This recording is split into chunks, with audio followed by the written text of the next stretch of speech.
Patay ang angkas ng isang motorsiklo matapos makaengkwentro ng mga pulis sa Rodriguez, Rizal. Hindi umano tumigil ang suspect at ang kanyang kasamahan sa checkpoint kaya't hinabol sila ng mga otoridad.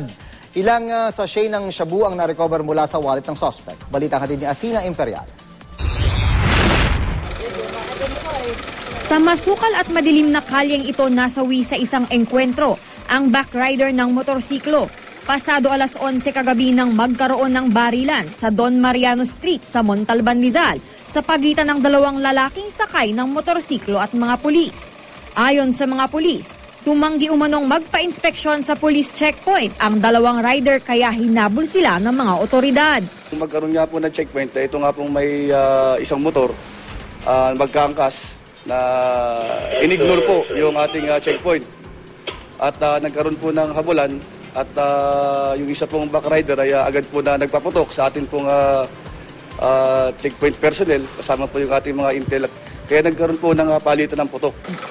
Nakuha sa wallet ng lalaking kinilalang si Ramil Rabi ang 3 sachet ng shabu at mga aluminum foil. Na-recover din sa crime scene ang 38 revolver na ginamit umano ni Rabi sa pamamaril. Ito po yung mga grupo na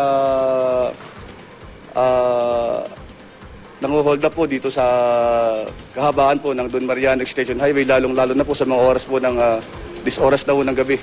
Payo ng mga pulis, doble ingat ang mga tindahan lalo na ngayong Kapaskuhan. Athena Imperial, GMA News.